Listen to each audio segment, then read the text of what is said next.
Freakonomics Radio is sponsored by Hotels.com. Hotels.com gives you access to hundreds of thousands of hotels worldwide. And when you join for free, you can save up to 20% instantly with member prices. Plus, every stay earns rewards. So when you book one trip, you're already lowering the cost of the next one. Hotels.com is simple, rewarding, and designed to help you get more out of every stay. Sign up for free and book today. Hotels.com. It's all in the name. Freakonomics Radio is sponsored by Amica.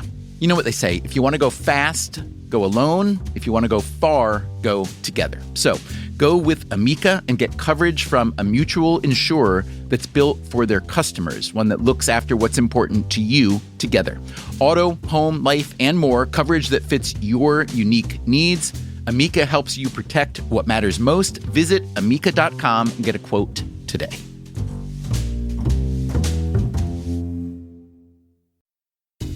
Freakonomics Radio is sponsored by Mint Mobile. Ditch overpriced wireless with Mint Mobile. Cut your wireless bill to $15 a month at mintmobile.com/freak.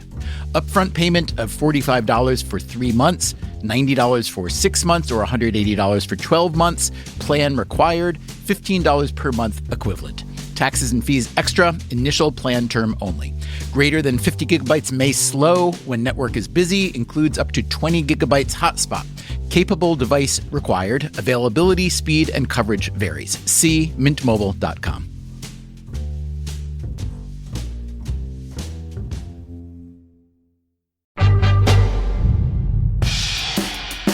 Hey there, it's Stephen Dubner. Before we get to today's episode, I have a couple announcements. The first is a slight change of plans. Last week, we told you that this week's episode would be about the super agent and deal maker Ari Emanuel. But that episode just isn't ready yet. It's still in the oven. So you'll be hearing that next week.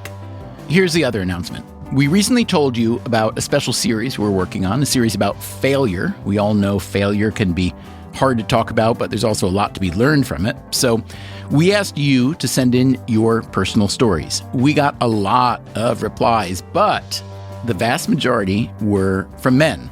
We know that about half of our listeners are women, but for some reason, those weren't the listeners who got back to us.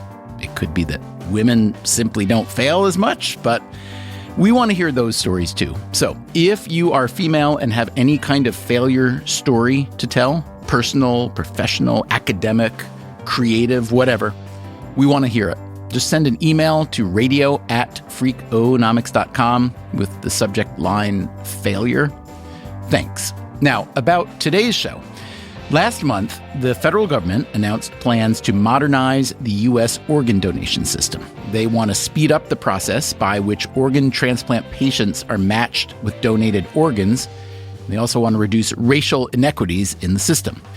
When we saw this news, we decided to go into our archive and put together the episode you are about to hear. It is a mashup of a 2015 episode, number 209, called Make Me a Match, and a portion of a 2016 episode, number 237, which includes a personal story from a listener who was inspired by that earlier episode to make a remarkable decision. All the relevant facts and figures have been updated. As always, thanks for listening.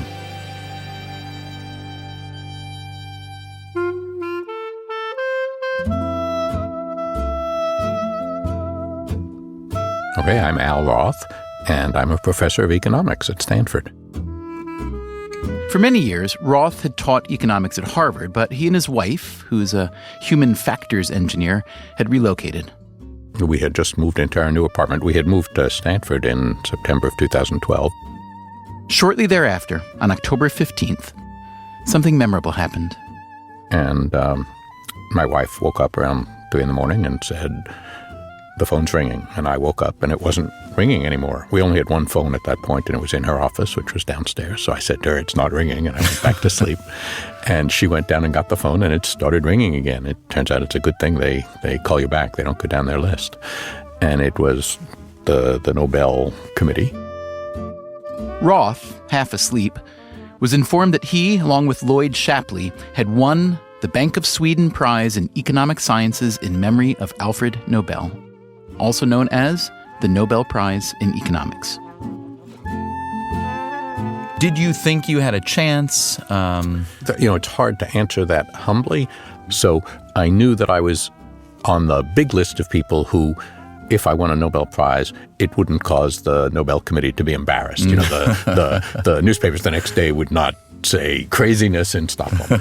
But there are many, many people in that category. So indeed, we were asleep. We were not waiting for a call. And it's an interesting call because one of the things they're concerned about, they have a lot of experience with this, is convincing you that it's not a prank. So the person who first spoke to me said, congratulations, you've won the Nobel Prize. And then he said, and I'm here with 6 of my colleagues, and 2 of them know you, and they're going to talk to you now. To persuade you that this is for real. Right. Either that or a very elaborate prank. Exactly. Mm-hmm. But they call you up and they say, so in half an hour this is going to happen. Get ready. And, I took a shower and got dressed, which was a good thing because there wasn't an opportunity to do that again all day. And what was the rest of the day like then? Well, so at 5 minutes to, someone calls you back. And again, they're still, I guess, concerned that you shouldn't appear confused on the phone. So what she said is, point your browser to the Nobel site and you will see your name being announced. And then we will come on the line and have a press conference by telephone. So by the time that happened, I was ready. And then the Stanford press office fortunately descended on our house at 4 a.m. and started fielding calls from journalists. They'd say, Professor Roth is ready now. Are you ready? And I'd get the phone and I'd get 5 questions from someone and I would speak to many, many people. And apparently I mostly answered them very, very seriously, but I told a joke or two that I hadn't intended to tell, that people would say to me, oh, I heard you on NPR. You said something a little odd. And then there was a press conference. And then at 11, I had a class. So people seemed a little surprised. But, that's how we ended the press conference. This was a surprise. And it was a Monday, and I teach on Mondays. Word had traveled to your students by then, I assume? It had. Yeah. There was champagne in the classroom. Yeah, yeah. So what kind of work did Al Roth do to land a Nobel Prize in economics? Well, it's not the kind of work that typically wins a Nobel. He has helped people who need a kidney transplant find a donor. He's helped new doctors find their first jobs. He's helped high school students in New York City find the right high school, even though Roth himself, who grew up in New York City, dropped out of high school. I was a, poor, ungrateful student and didn't appreciate what my teachers were trying to do for me. You should tell all your listeners they should complete high school.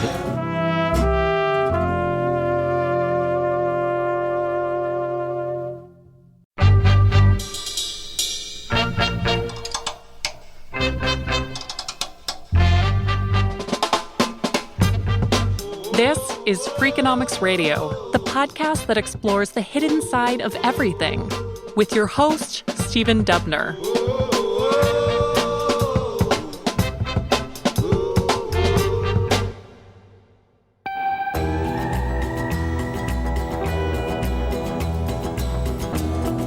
Back in 2015, I visited Palo Alto, California, home to Stanford University and a few other things, to talk with Al Roth. He was, as you have heard, a high school dropout. But don't worry, he did go on to college, many, many years of college. Not finishing high school isn't the only odd thing about Al Roth as a Nobel laureate. Consider this. Even though he won the prize in economics, and even though he is a professor of economics, he is not technically an economist. I mean, my degrees are in engineering. And, I wrote a paper once, a manifesto of market design called The Economist as Engineer. Yeah. So I think of myself as something like an engineer. I'd like to be an engineer. A manifesto of market design, Roth calls it. The Nobel Committee's citation noted his theory of stable allocations and the practice of market design. So what is market design, and why can it win you a Nobel Prize? Market design is an ancient human activity. When you look at the distribution of stone tools around the Middle East and Europe, you find that long before the invention of agriculture, stone tools were moving thousands of miles from where they were quarried and made. And that's a sign that there were markets for stone tools. There were ways to meet and trade things, and we don't really know much about those markets, but the stone tools, which are very durable, are evidence that markets are older than agriculture.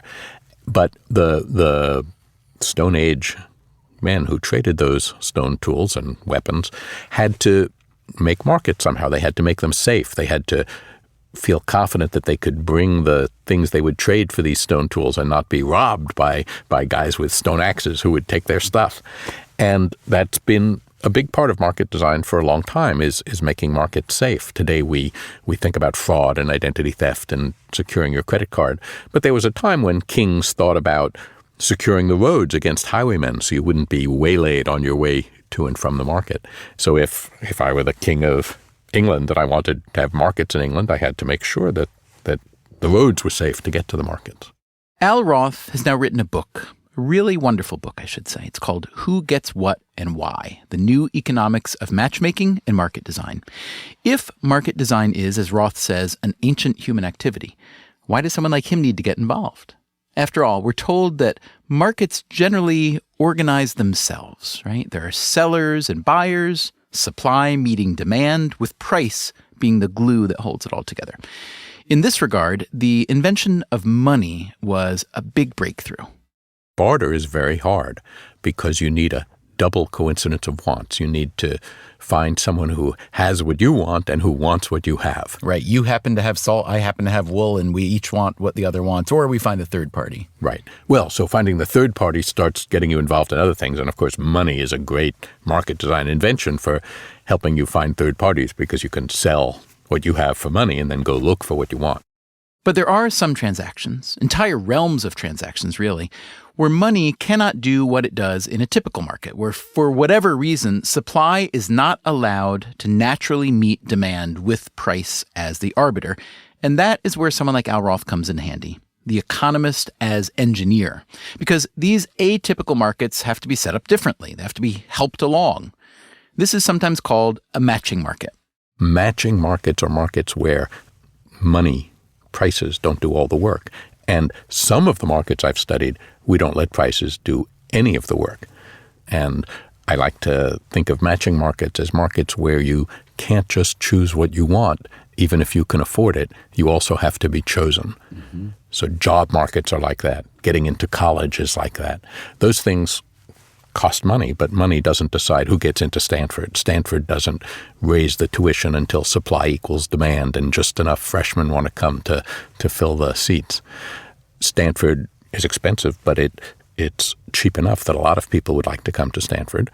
And so Stanford has this whole other set of market institutions, applications and admissions, and you can't just come to Stanford, you have to be admitted. Or think about this problem, which Al Roth has worked on directly. What is the best way for hospitals to hire newly minted doctors, and for those doctors to find the most appropriate hospital for them to work in? The current system is called the National Resident Matching Program. So I got involved in helping it during a crisis in the 1990s. But you have to go back to the 1900s to understand how doctors get jobs. And the 1900s is around the time when the medical degrees, as we know them, the MD degree, became the dominant medical degree. And about 1900, that's when internships began. So instead of graduating from medical school and immediately beginning to practice medicine, as we say. A word that's always bothered me. Yes. You should be good at it by now. The first job, the standard first job for medical graduates became what was called an internship and is today called a residency.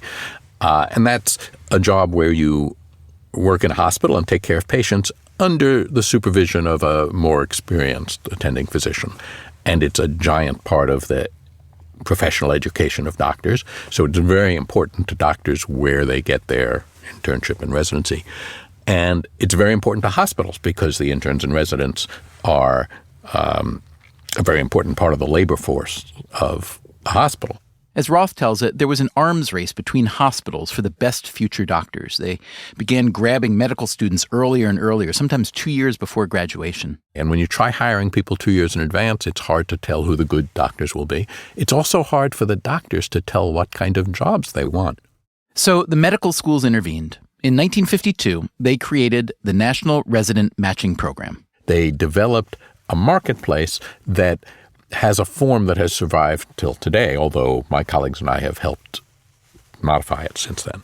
And what that form was, you go on interviews and you find out the salary and the working conditions and of the various jobs that you might be offered. And then instead of working the phones and maybe getting an offer that says you have to take it yes or no right now on the phone, what you do is you consider in advance which jobs you would like, and you submit a rank order preference. This would be my first choice of the jobs I've interviewed at. Here's my second choice. Here's my third. And the jobs do the same thing. The hospital residency programs do the same thing. And then a match is made in a centralized clearinghouse. By the 1990s, this system was showing strain. Some people thought the hospitals had too much leverage over the residents. Also, by now, there were a lot more female medical students, some of whom had a significant other who was also a medical student, and such a couple typically wanted to get a residency in the same hospital, or at least in the same region. But the matching program couldn't handle that kind of request, so those candidates might opt out. In 1995, Al Roth was asked to help write an algorithm that could fix these problems. The algorithm worked well, and it now matches about 40,000 applicants each year. It sounds as though this works pretty well, according to most people involved. Yes? Most people involved in this scenario are pretty happy with how it works, correct? Well, labor markets are stressful for everyone, so I think you're overstating how happy people are with the labor market. Well, but I think it works very well. I mean, in the medical residency matching particularly, or at least as an improvement over what was before it? It's a vast improvement. Okay, here's my question really for you is broader labor markets. If we consider the medical residency matching program relatively successful to what preceded it, at least, why is it not used more widely in the labor markets? Well, the medical market is an easier one to coordinate than many markets because just about everyone becomes available at the same time when they graduate from medical school, and they all start their jobs, therefore, about the same time in July. So it's a market that can easily move people all at the same time. Whereas many markets, think about the market for journalists, they might be hired at different moments, and jobs might become available and need to be filled and not be able to wait for you to consider many jobs. Yeah, but you and your colleagues are pretty brilliant and you have mathematical backgrounds. I would think you could deal with rolling admissions, is it right? I mean, for all the talk about how modern labor markets have so many mismatches in them, so many people doing jobs that they don't really want to be doing, so many corporations with all these theoretically qualified people out there not being able to find the people to fill them without going through a lot of trouble. I mean, hiring practices become more and more complicated. It seems as one way to address the matching problem, but it seems as though your complicated mathematical foundation might provide, ironically, a simpler way to address that problem. So I'm not sure that's true. Again, one of the special things about residency positions is, although they're very different at different places, they're sort of similar to each other. Mm-hmm. If you're thinking about should you be a journalist or an airplane pilot or a chef, you're dealing with very different jobs with very different employers.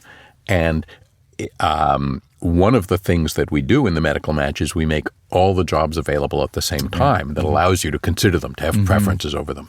That's hard to do if you're thinking about being a chef or an auto mechanic. Sure. I'm curious to know what's a market or scenario that you've looked at before that you thought, boy, I would love to help fix that one, but either haven't had a shot or maybe tried and failed. Well, the markets for new lawyers might fall into that category, and certainly the fanciest job that top graduates of elite law schools get is a lot like a medical residency. It's a clerkship with an appellate judge. That market is presently in the kind of situation that the doctor market was around 1940, where jobs are being contracted far before law school graduation. And probably a dozen times in the last 30 years, the lawyers have tried to fix this with things like setting dates before which you shouldn't hire and things like that. But it turns out it's hard to make rules that judges have to follow. Judges are a law unto themselves, and they break the rules. They cheat. If you know someone who's in law school now who wants a clerkship, they're probably going to get an offer sometime in their second year, so the middle of their second year, a year and a half before they are ready to graduate. And what would it take for you to have the authority to get in there and redo that market? Well, the question is, is there a desire for judges to coordinate in a way that would control the market, and so far there hasn't been. So you can win all the Nobel Prizes you want, and there's a limit to your power nonetheless. There is.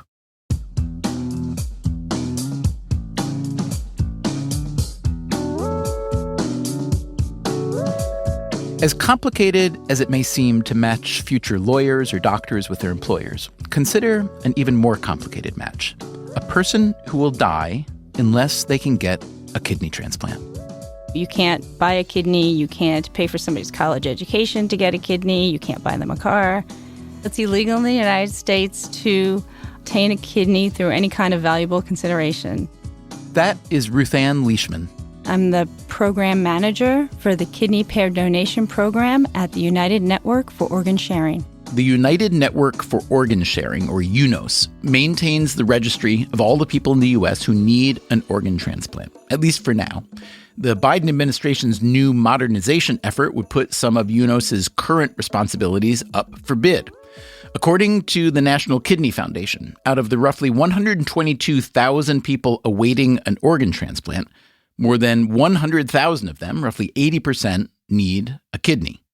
We don't have enough supply of kidneys available. And so the list is ever growing, but the number of kidneys available for transplant is pretty stagnant.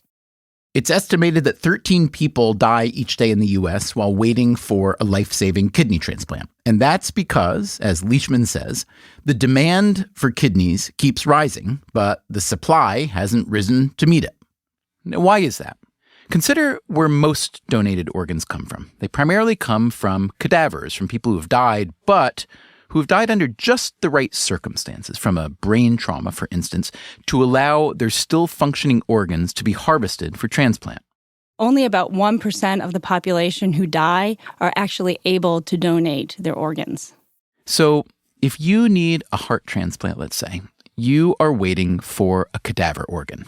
But a kidney is different from a heart. Why is that? Because humans are born with 2 kidneys, and yet we really need only one.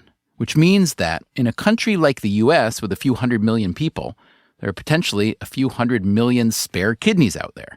When someone has kidney failure, typically both their kidneys fail, so they're left with 0 healthy kidneys, whereas the typical healthy person has a perfectly good spare.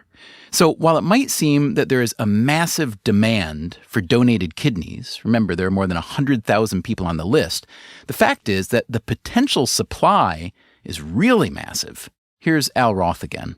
If you're healthy enough, you can remain healthy with just one, and that means if someone you love is dying of kidney disease, you could give him a kidney and save his life. If you happen to be a match. If you happen to be a match, and that's where kidney exchange comes in. Kidney exchange. Because remember, unlike some markets where price is allowed to let demand meet supply, organ donation is a market that doesn't allow money. As a society, we've decided it isn't right to reimburse people in any way for donating an organ. Although I should say some economists have argued that we should rethink that.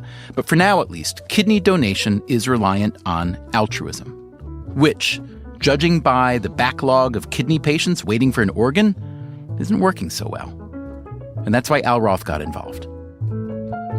People often ask me how I got involved in kidney transplantation, and I think the romantic thing that they're hoping I'll say is that I knew someone who was ill or that I was ill, but that isn't the case at all. I entered through the mathematics. Coming up on Freakonomics Radio, how Al Roth and his comrades used mathematics to save lives. And eventually we wrote a paper about how to organize kidney exchange if you weren't too worried about logistical problems. So we hadn't yet talked to doctors. We hadn't yet talked to surgeons. I'm Stephen Dubner. This is Freakonomics Radio. We'll be right back. Freakonomics Radio is sponsored by Figure. Did you know that 40% of homeowners own their home outright? If that's you, don't let your equity sit idle. Tap it with a home equity line of credit. Figure, the #1 non-bank HELOC lender in the U.S., helps tap equity you've built in your home so you can do things like tackle a renovation or pay down debt. HELOC is a line of credit secured by your home. You can draw what you need, repay, and draw again.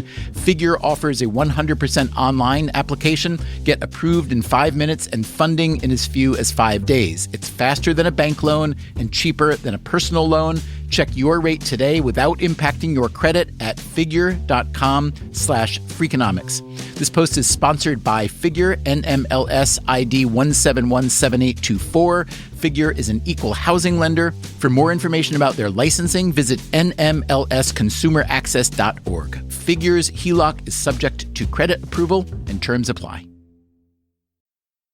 Freakonomics Radio is sponsored by Square, the business platform that helps sellers become neighborhood favorites. No matter if you're selling 3D printed art or running a design studio, Square helps you run your business without running yourself into the ground. Square was made to work on the go, so you can sell wherever your customers are. With Square, you can track sales, manage inventory, and access reports in real time, whether you're in the shop, on the go, or running things solo. Square supports every major payment method, including tap to pay, and offers instant access to your earnings through Square Checking. Sellers save an average of 44 hours per month by skipping bank transfer delays. With Square, you get all the tools to run your business with none of the contracts or complexity. And why wait? Right now, you can get up to $200 off Square hardware at square.com/go/Freakonomics. That's SQUARE.com/GO/Freakonomics. Run your business smarter with Square. Get started today. Freakonomics Radio is sponsored by TalkAboutPD.com. Let's talk about Peyronie's disease, or PD. It's not widely talked about, and some men may feel reluctant to bring it up, but it's more common than you would think. PD can happen when scar tissue builds up under the skin of the penis, causing a curve with a bump during an erection that for some men may lead to pain during intimacy and impact mental health. A trusted urology specialist can help diagnose PD and walk you through your options, including non-surgical treatment. Visit talkaboutpd.com.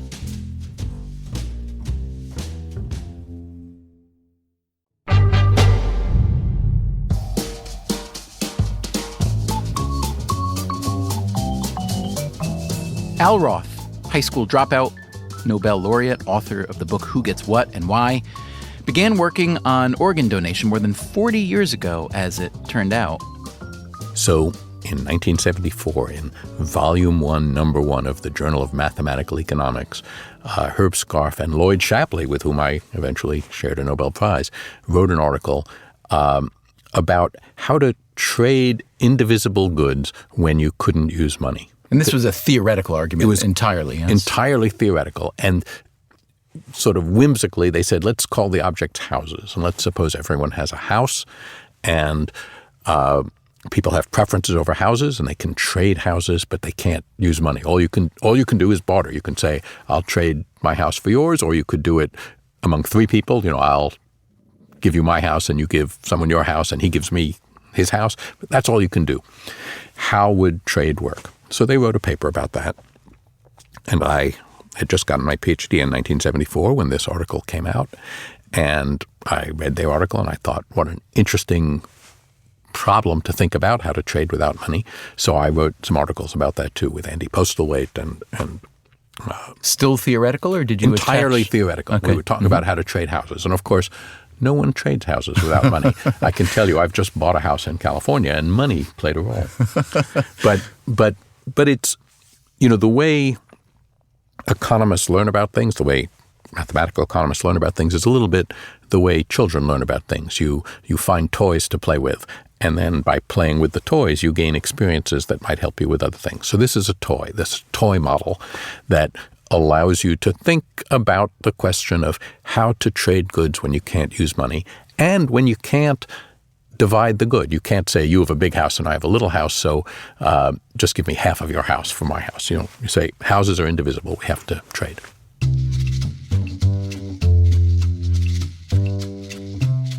In 1982, Roth took a teaching job at the University of Pittsburgh, which happened to have an excellent medical center with a prominent organ transplant program.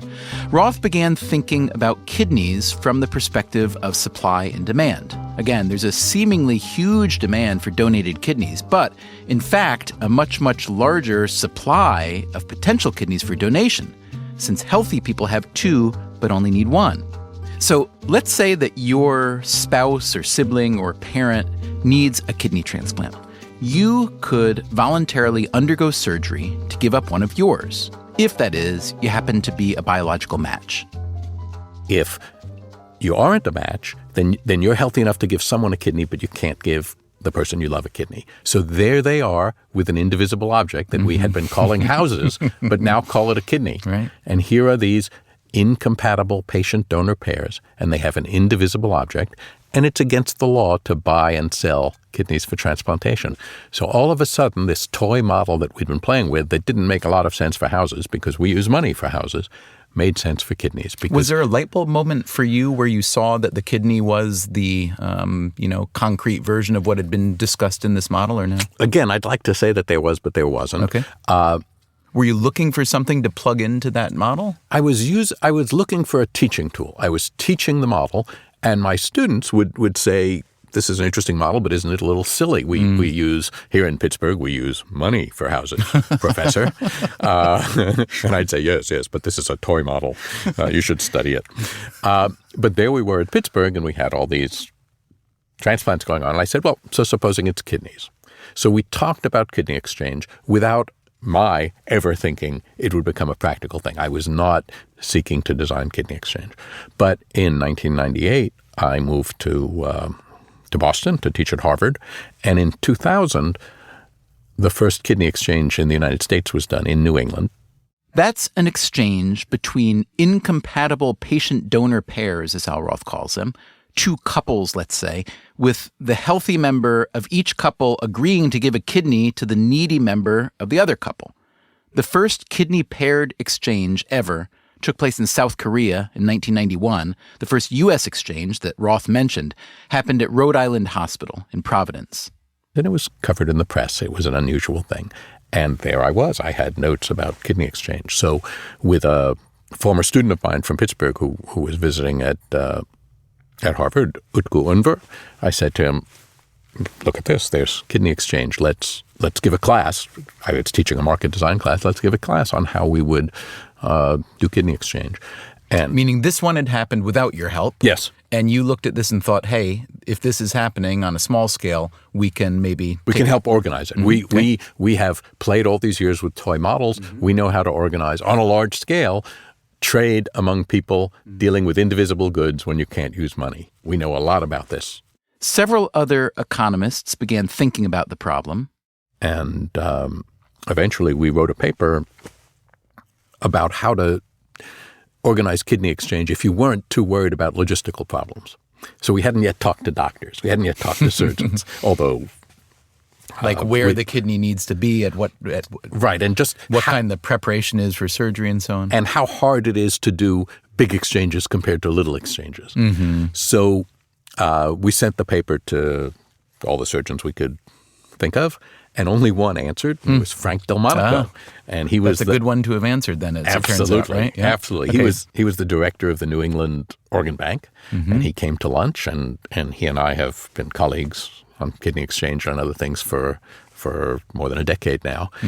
But we helped him build the New England program for kidney exchange. One person that Delmonico hired at the New England Program for Kidney Exchange, or NEPKI, was Ruth Ann Leishman, who helped set up their kidney-paired donation program. Remember, the Rhode Island transplant had already happened in 2000. But that was just done manually, looking at the blood types of the donors and the candidates.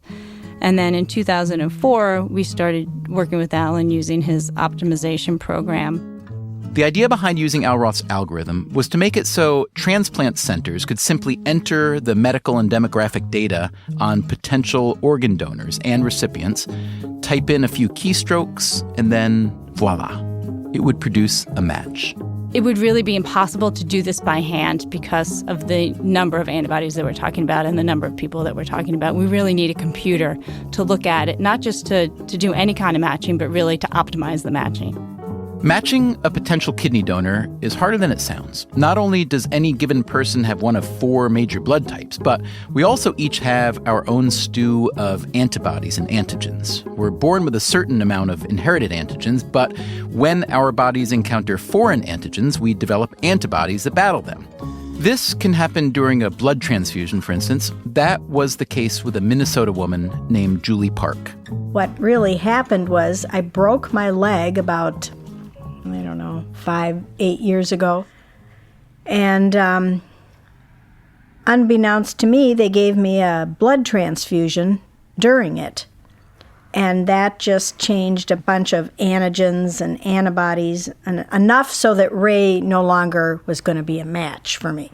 Ray is her husband, Ray Book. They've been married for more than 30 years.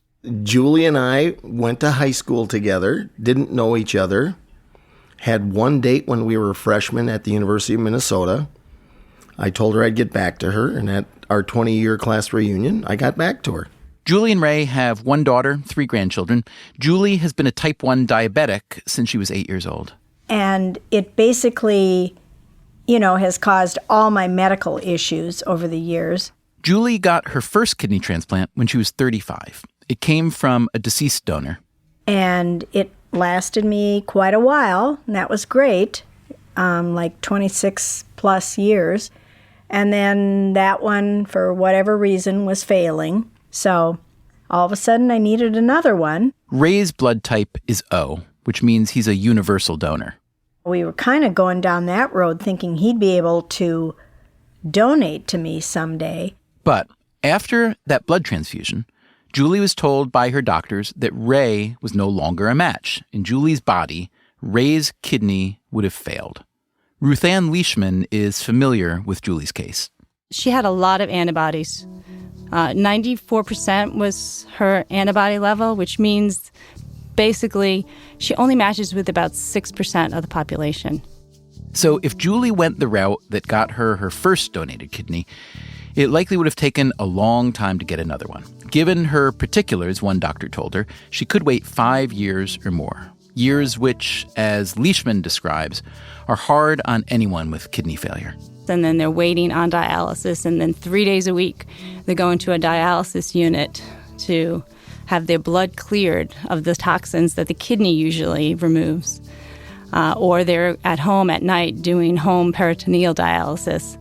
And so that's a nightly ritual for people, and it makes it difficult to work. It makes people tired. It makes people sicker. So when they do get a transplant, they may not be in the best health anymore. So it's challenging. But Julie had the good fortune to be enrolled in a kidney exchange program. And her chances were greatly increased because her husband, Ray, was offering to donate one of his kidneys to someone, anyone, since he wasn't a match with Julie. This is what's known as being a paired donor, meaning that Ray was offering his kidney under the condition that his wife would receive a kidney donated by someone who was a match with her. I wanted to help my wife in any way that I could, so I went out and got tested. All the information went into the computer. We just put it out there into the network, and thank God there's a network like that. And the algorithm obviously worked. And it worked fast. I went on dialysis November 1st. They called me around Christmas time and, told me, well, it looks like we've got something, on the schedule here, but, you've got to heal this wound you've got on your foot. So I spent the month of January in bed. So anyway, that was January, and then we had the transplant February 5th. So, it certainly wasn't 5 years or more. The kidney exchange landscape has changed. There have been consolidations. NEPKI, for instance, has been dissolved under a push to create a national program. And the numbers have grown. Last year, for instance, there were just over 25,000 kidney transplants in the U.S. About 1/4 of those came from living donors, not all from kidney paired donation, but still, that's a lot. There's also a special type of living donor that Al Roth's algorithm made possible. Ray Book, you will remember, was a paired donor, but there's also room for what's called a non-directed donor. Ruth Ann Leishman again. Somebody who comes into the computer program without a recipient. They don't know anybody who needs a kidney transplant. They just want to donate to somebody and help somebody. Well, they come into the program and they match with a recipient whose donor matches with another recipient, whose donor matches with another recipient, and this can go on and on. And so instead of that non-directed donor helping just one person receive a transplant, they can help 2, 3, 5, 10, 30, 60 people receive a transplant as we go down the line in the chain. It was one of these incredibly generous people, a non-directed donor, who wound up giving Julie Park a new kidney. This chain started with a woman named Jody. Hello. My name is Jody Shakely Wright. Jody Shakely Wright is 50 years old. At the time, she was living in Charlotte, North Carolina. In May 2012, I was working as a telephonic health coach for a company in Dallas, Texas, and I worked from home in Charlotte. Had a client who needed to lose 20 pounds so that he could donate a kidney to his sister. And I knew nothing about organ donation at the time. And at first, I wanted to do some internet research to determine how his lifestyle might change after the surgery, as well as what he could expect to do pre-op in order to prepare for the procedure. In my research, I came across something called kidney paired donation. I wasn't really familiar with that at first, but I had also seen around the same time an episode of Grey's Anatomy. It's actually season 5, episode 5, if you're interested in checking that out. But it's about paired donation. And at first, when I had seen it on Grey's Anatomy, I wasn't really sure if it was a Hollywood thing or if it really existed. So did some more research, and sure enough, it was a real thing. And I wasn't looking to donate, but kind of sat back and thought, I'm at a place in my life where I think that I'm healthy enough. I work out of my house. I'm financially stable, and this is something that I could do. She began working with the Transplant Center at Piedmont Hospital in Atlanta. She went through a long series of physical and psychological tests. They wanted to know if I had considered all of the factors why I should not donate. First and foremost, I was asked to make a few minor lifestyle changes, or at least I felt that they were minor, but things like they didn't want me to do any death-defying stunts like ride motorcycles or jump out of airplanes. I had already jumped out of an airplane, so that was okay. But with one kidney, you kind of have to take a little bit more care. So basically, they wanted to make sure that I was sure about donating one of my kidneys because I really only have, one to donate. I need the other one to survive. And, they really want you to think about things like, are you going to be okay with the decisions that your recipient makes? Meaning that once you give this kidney up, it's not mine to direct how it's used anymore. And I was really okay with that. That's the recipient's call. I'm giving a gift.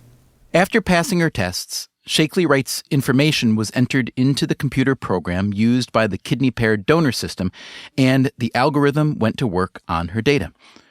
It quickly found a match. Julie Park in Minnesota. Less than 2 months later, it was surgery day.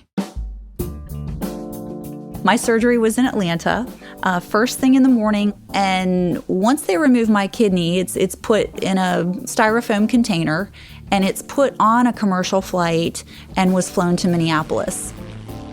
Her kidney is actually put on a plane and flown to Minnesota, where it is transplanted into Julie. I think I went in about 4 in the afternoon, something like that. Julie's husband, the same day, is having his kidney recovered at a hospital in Minnesota. It was a very emotional time. I told my kidney, go and do a good job and take care of somebody. And I shed some tears. So Ray's kidney, at the same time that my kidney was flying from Atlanta to Minneapolis, his was flying from Minneapolis to Atlanta for the second recipient in the chain to receive her kidney. So Ray Book donated his kidney as a paired donor so that his wife, Julie Park, could get a kidney from a stranger, the non-directed donor, Jody Shakely Wright. And who got Ray's kidney? We did find out it was a woman that got my kidney, and she was in the next room next to the woman who was donating to Julie. Now, my recovery room in Atlanta was next door to Ray's recipient's recovery room. And I had the respect enough not to barge in there and introduce myself, although I have to be honest, I really wanted to. All I know about her is that she's doing well. That recipient had also come into the kidney exchange with someone willing to give her a kidney, but she wasn't a match. So this person in Georgia who received Ray's kidney, her daughter the same day went to the operating room and donated her kidney. And that kidney stayed right there in the same hospital and went to somebody on the deceased donor wait list who didn't have a living donor available to them. So, this one act of kindness by Jody Shakely Wright, who donated out of the goodness of her heart. She didn't even have anyone she was donating for. this one act had a multiplier effect. So what Jody did by entering the program without a recipient attached to her is she was able to unlock matches that otherwise wouldn't have been possible.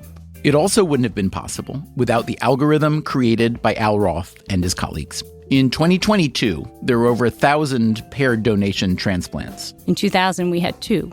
We would have stayed doing 2 or 4 or 6 a year without the algorithm. The entire process is incredible. I don't have that much knowledge about algorithms. It's been a little while since high school and college, so I'd have to revisit some of my math skills.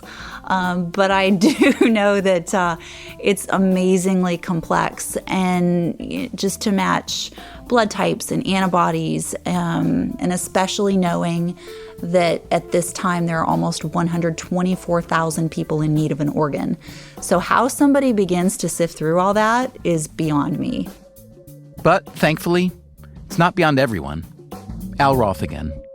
This is about exchange. You know, the thing we can call it kidney exchanges. There's real exchange going on. So when I started talking to surgeons, they didn't automatically think of economists as fellow members of the helping profession. But when I talk about it nowadays, you know, I say exchange. You know, that's what economists study. Of course, this is a subject for economists. But initially, many people found it odd that economists were getting involved in organizing surgeries. You write in the book, or maybe hint in the book, that all this work that you and others have done to try to solve this problem will hopefully be obviated one day not too long from now, when there's either medical treatment or perhaps artificial organs. Yeah, I mean... Oh, I hope so. I think that your grandchildren and maybe mine will just be appalled. They'll say to you, you know, Grandpa, so tell me again, you used to cut the organ out of a dead person and sew it into a sick person, and that was modern medicine? And we'll have to say to them, yeah, we were proud and lucky to be able to do that. It saved lots and lots of lives. And even more antediluvian, perhaps, would be the notion that you'd have had to create this complicated way to get a living donor to match with a donee, yes? Right. So my hope is that stem cell technologies will allow you to grow a new kidney the way you grew the ones you have originally. But we're far from that now. And while that may eventually happen, everyone who has end-stage renal disease today will be dead by that time. So our responsibility is to try to take care of the people who are sick today, even though there will be better ways to take care of them in the future. What's it feel like to have played a role in helping redesign, I don't know if you call this a market. It is a market, yes? I call it a market. Yeah. I mean, it's not a market where money plays a role, but it's exchange, and you want to get efficient exchange. You want to get as many and as good quality transplants as you can. Right. So absolutely, it's a So market. there are a bunch of people out there who are alive, who would not have been alive had not you and others working with you done what you've done. What's that feel like? Well, many others. It feels good, but economics in general does good things for people. So I think that it may be an illusion to say, here we are saving lives, isn't that great? And it is great. But imagine all the other good things that markets do. You know, the economy has been immensely productive. We all live much, much longer than people like us lived even 100 years ago. And this has to do with the rapidly increasing prosperity that the world experiences because of the way markets work. So the big job of economists of market designers is to help that process along. It's been going along for many, many centuries without the help of economists, but it goes by trial and error. And maybe we can reduce some of the errors and make some of the trials go more quickly and more fruitfully. That, again, was the economics professor and market design expert, Al Roth. Not long after we first published this episode, we heard from someone who had been inspired by Roth, inspired to do something that most of us wouldn't do. We'll hear that story after the break. I'm Stephen Dubner, and this is Freakonomics Radio.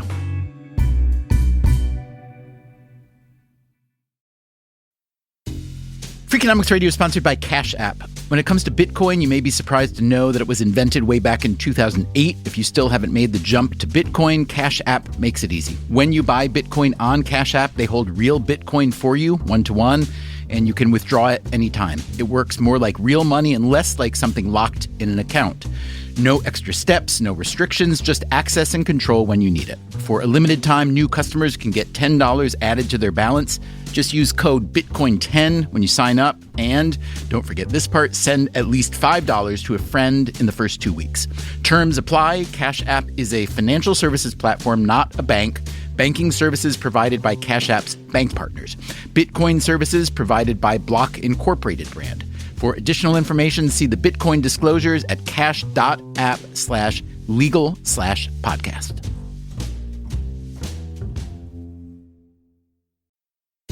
Freakonomics Radio is sponsored by Southern New Hampshire University. The best investments are the ones you make in yourself, and no one knows that better than Southern New Hampshire University. With more than 200 online degree programs, no set class times, and low online tuition, Southern New Hampshire University is built to fit your life today and set you up for success tomorrow. Education is an investment. Why not make it a smart one? Apply for free at snhu.edu/Freakonomics. Freakonomics Radio is sponsored by Advantech. No one likes a creaky floor, and builders know that the subfloor sets the tone, which is why Advantech subflooring is engineered for strength, stiffness, and moisture resistance. Advantech products are designed to stand up to the elements and give you a bond so strong it's backed by the industry's first squeak-free guarantee. No squeaks, fewer callbacks, no problem. When the schedule is tight and performance matters, head to huberwood.com/Advantech to lay the foundation of a solid build.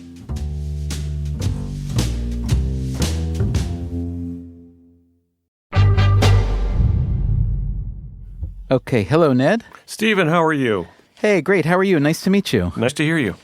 Thanks so much for doing this. I mean, doing the interview, but doing the actual deed. That was a very easy thing to do. When I spoke with him in 2016, Ned Brooks was 65 years old. I live in Norwalk, Connecticut. I'm semi-retired after a couple of careers on Wall Street and in real estate. He had been married for nearly 35 years, 3 grown children, and one day, Brooks was in his car. And we were listening to your podcast about Alvin Roth, the Nobel Prize winner in economics, who created a model to trade indivisible items without the use of money. And I think he was talking about houses at the time, but it seems to work very well for the kidney chain as well. And I listened to the podcast with growing interest because what came through to me about the power of the kidney chain as somebody with a business background is the concept of leverage. That one altruistic donor, and an altruistic donor is someone who gives a kidney without having anybody particular in mind to receive it. And it provides a lot of options for the people who put these things together to start a kidney chain. And that results in a sequence of transplants that can affect a lot of people. Now, had you ever considered giving a kidney before then? No, I did not. And what was it about the message from Al Roth in that podcast that either kind of alerted you? What did you learn or what changed your mind that made you start to think about that then? Well, the concept that we have 2 kidneys and we only need one. Now, did you know that ahead of time or not really? Yes, I did know that much. What I did not know is all the benefits that accrues to one who donates a kidney. The process is lengthy in terms of the amount of testing that you go through to do so. But no, wait, you're saying that the medical tests were the benefits? Is that, oh, absolutely. I just want to clarify here. Yeah, really? Absolutely. Okay. Look, you get many thousands of dollars of testing for free. Can I just say something, Ned? I think you and I are fundamentally different people because if I were going to get several $1,000s worth of something free, I would want it to be, golf or something, fishing boat, not medical tests. But tell me more about your great desire for this. Well, you're not 65, and knowing that all your organs are free of any contaminants is a very reassuring thing, actually. Let me be clear. It wasn't really all the free medical testing that made Brooks want to become a kidney donor? I think this is something I have to do. It required some thought, discussion with my wife that day in the car. I spent one restless night, probably about 3 hours, trying to understand what my own motivations were and if they were the right ones to be doing this. And once I put that to rest, then it was a very easy thing to do. Did you decide immediately to become a non-directed donor, meaning that your kidney would be available for anyone who needed it, or did you think about trying to help someone in particular? As great as it would be to help someone in particular, I didn't know anyone who needed a kidney, and in fact, the leverage comes from being an altruistic donor. You can't start a kidney chain unless you're altruistic about it. Let's say I need a kidney and my wife is willing to donate, or someone else in my family is willing to donate, but they're not a match. They're not a physiological match for me, but they would donate a kidney of theirs to someone else who is a match. They then enter the chain, correct? So call them couple A, and couple B is in the same situation as is couple C, D down the line. But then there's this wild card X, that's you, this guy who comes in who doesn't have anyone who needs one, who just wants to give. Does that make you much more valuable? That makes me valuable because it allows the algorithm to maximize the length of the chain and kick it off. If you didn't have the altruistic donor to start, you'd have to have a perfect match. I'm working with my hands as I'm doing this, which is a lot of arrows pointing to people who all work out exactly the same. Talk about the procedure, working with the hospital, and talk about how the relationship works so that you are not made to feel that you're being pressured. Sure. In my case, I had the operation done at New York Presbyterian, and I chose New York Presbyterian because they do a lot of these operations. And I think with any surgery like this, you want to go to a place that does a lot of them. And so I was very comfortable with their record. They've never lost a donor yet. They provide you with 2 advocates, and those advocates are there to protect your interests throughout the process. And you go in for testing, you do it through your advocate, you go in for psychological testing, physical testing. They want to make sure you're financially able to do this because, of course, you cannot be compensated for a kidney donation. To what degree did they push back? In other words, to what degree do they try actively to discourage you or at least make you take a step back and think it through a little bit more?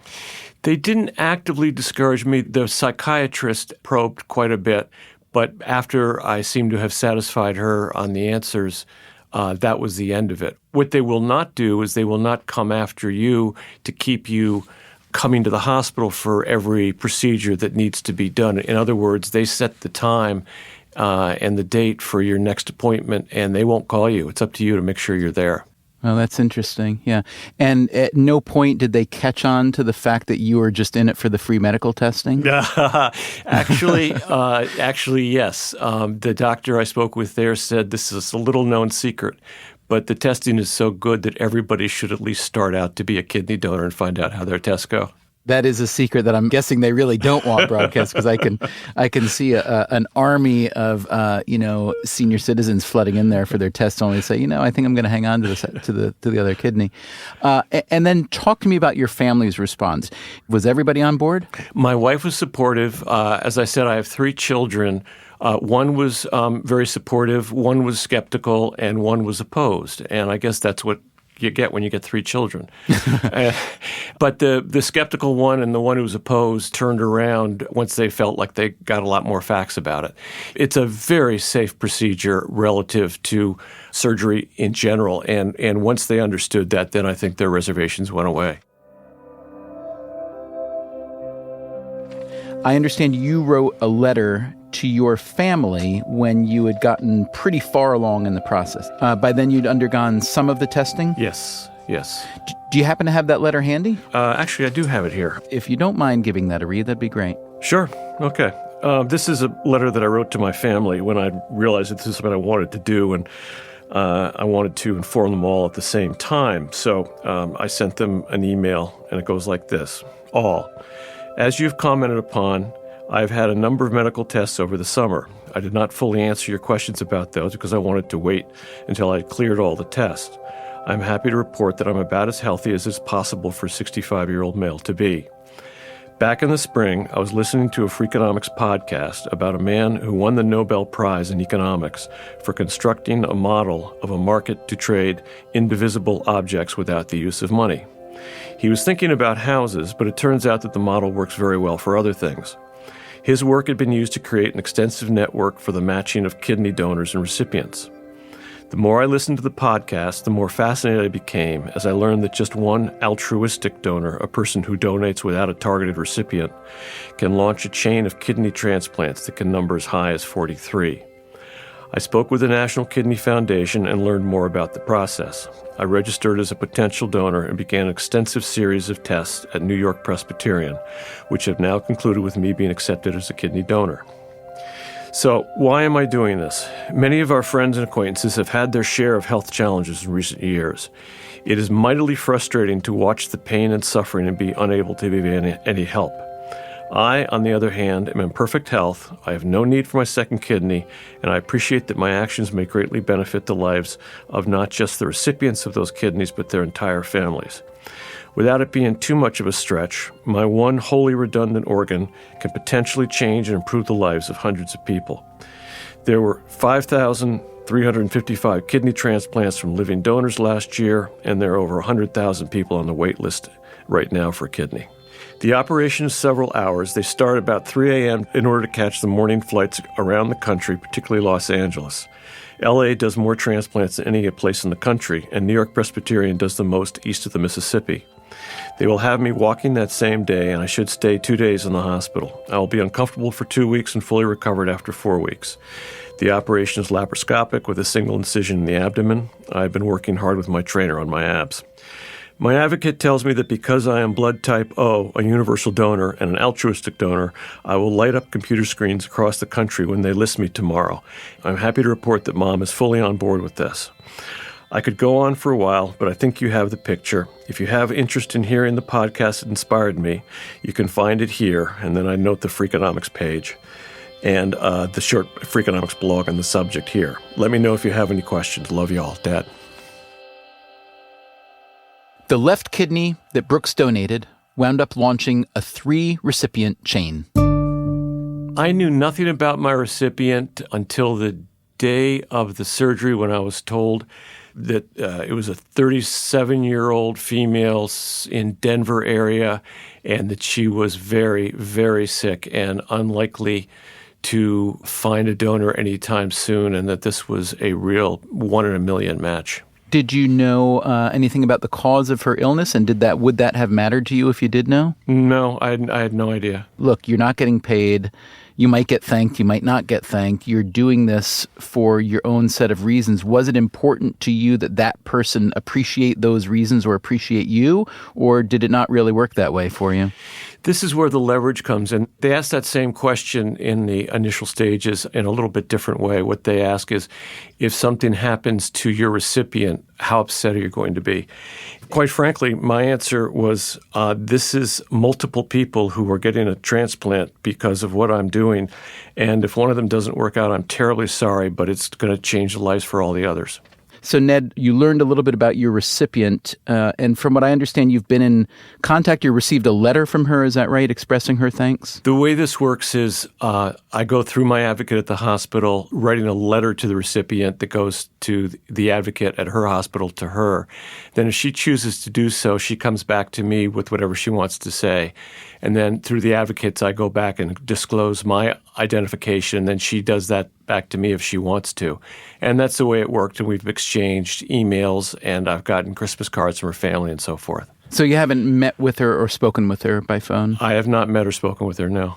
Okay, so here's the story. I believe that if technology has served us well, that she's on the other line right now, Danielle from Centennial, Colorado. Oh, my God. I've not spoken to her yet. Oh, this would be great. Danielle, can you hear us? This is Stephen Dubner. Hi, I can hear you guys. It's Ned. Hi, Ned. Hi. How are you doing? I'm doing great. Good. This is exciting. This is very exciting. It's great to hear your voice. How you feeling? I'm feeling good, feeling real good. lately it's been a struggle since the surgery, but I'm doing good. A lot better than I was. Are you on lots of meds? Yeah. Unfortunately, I'll have to be on a ton of meds for probably the rest of my life. Hey, Danielle, this is Stephen. Can you tell us a little bit about what led to your need for the kidney? Sure. It all started October 8th, 2014. I had received a call from my doctor saying that my blood work had come back. I'd gone to my regular doctor just because I was having a severe headache that wouldn't go away. And so they did some blood work. They called me the next day and said, you need to get to the hospital immediately. And they were telling me my creatinine was at a 12, and I had no idea what that was. And so I went to the hospital, and I was immediately hospitalized for the next 15 days, getting biopsies and MRIs and plasmapheresis and dialysis and getting all these tubes put in my neck and chest. And it just all happened so fast. And to this day, they still don't have any reason. I happened 3 weeks after I had my son, but they don't want to associate it to that. So they really have no answers of why this all happened to me. And what was your, I guess, prognosis? Did they think that you would survive? And what was your prognosis for getting a donated kidney? Well, when they was hospitalized and they had no answers, they were functioning a small part, but they said that they were failing. But they had hope, since they really had no idea what was going on with me, that they would kind of kick back in and restart themselves. So we kind of just waited, and I started dialysis and everything.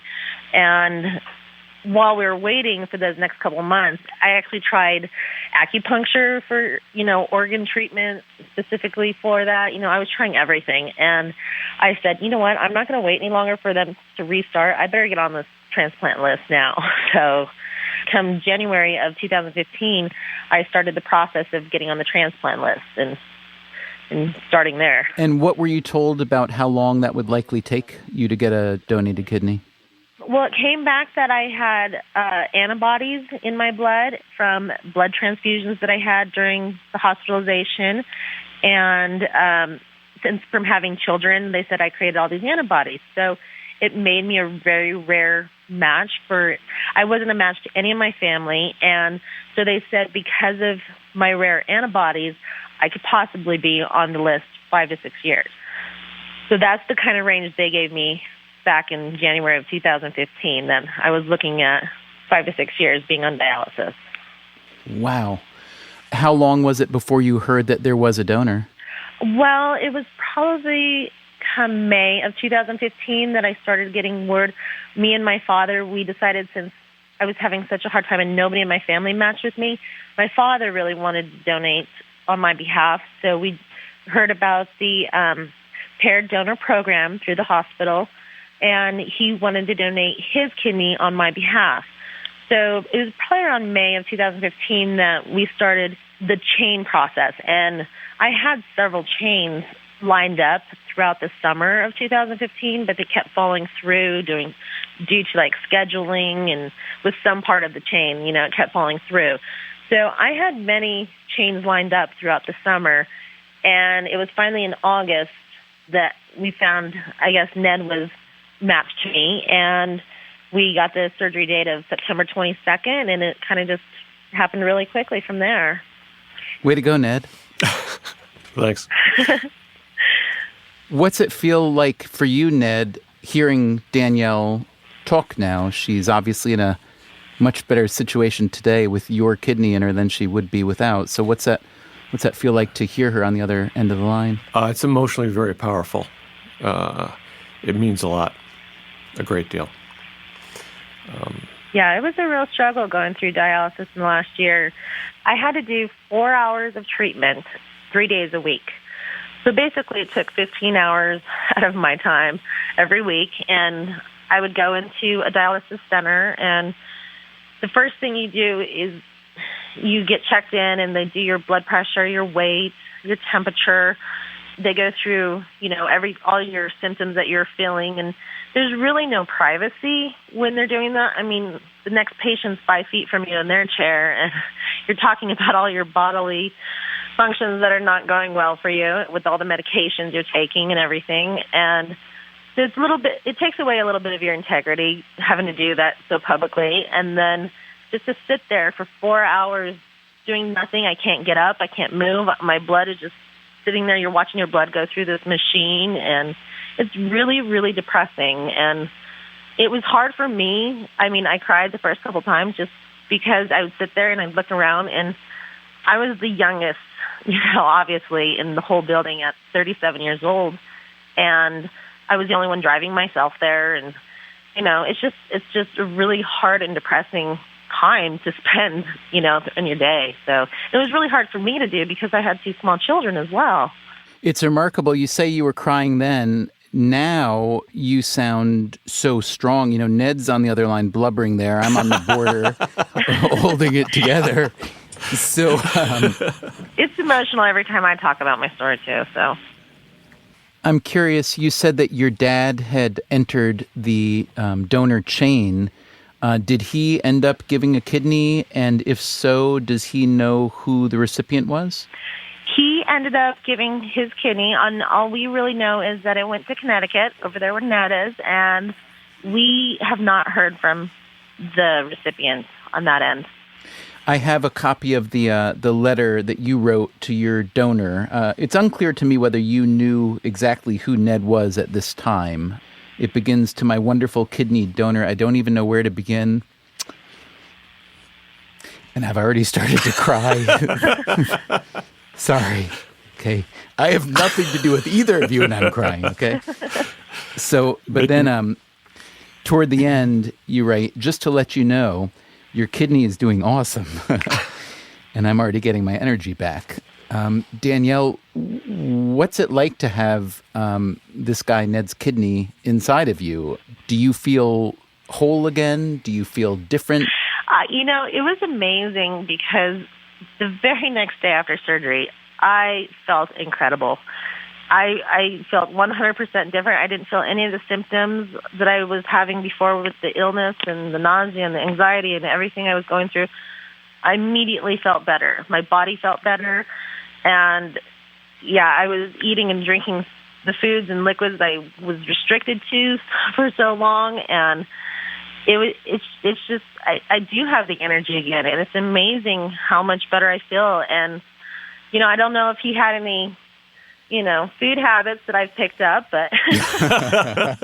How do you feel about single malt scotch? I haven't had the craving for any scotch. And it's funny because we joke about that with my dad because he's a single malt scotch drinker too. And we say, oh, that person's probably craving it now. Well, Danielle, I'm glad you're doing better. And I hope you continue to do even better. Yes. Thank you so much. And Ned, thank you so much for everything you've done for me and my family. And no need to thank me anymore. Thank you for being such a great recipient, and we'll be in touch. Yes, we will. Thank you. Okay. All right. Danielle, thanks for jumping on the phone with us. Bye-bye. All right. Bye-bye, guys. Bye.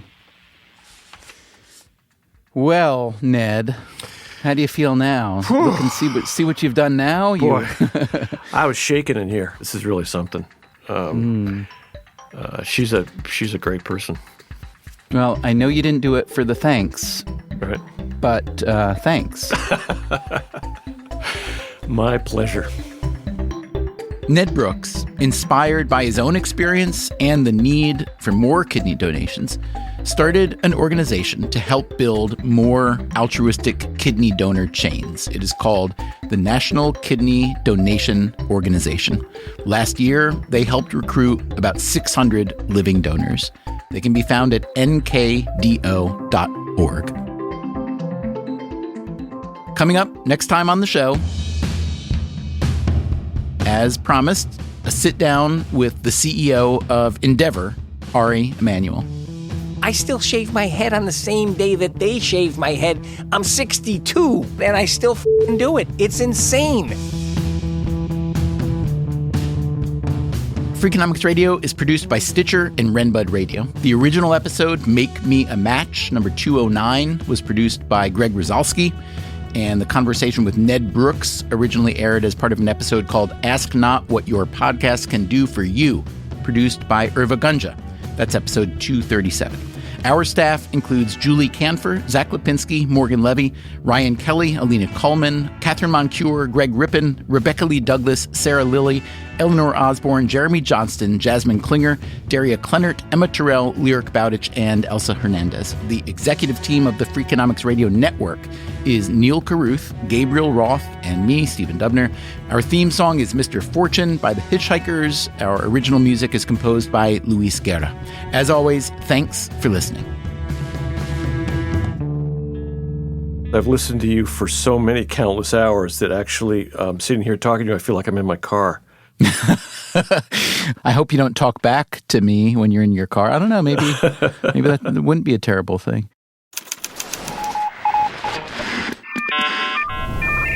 The Freakonomics Radio Network, the hidden side of everything.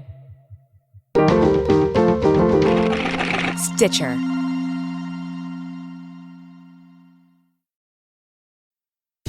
Freakonomics Radio is sponsored by Ozempic.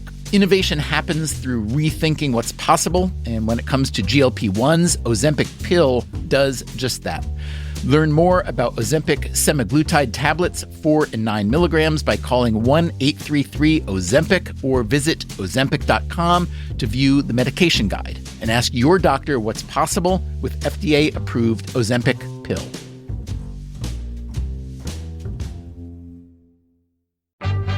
Hey there, I'm Stephen Dubner, host of Freakonomics Radio. If you love the podcasts in the Freakonomics Radio Network, I want to tell you about a way you can get even more from us. To hear our shows without ads and get exclusive access to Freakonomics Radio bonus episodes, please subscribe to SiriusXM Podcasts Plus on Apple Podcasts or sign up at SiriusXM.com/podcasts plus. Start a free trial today.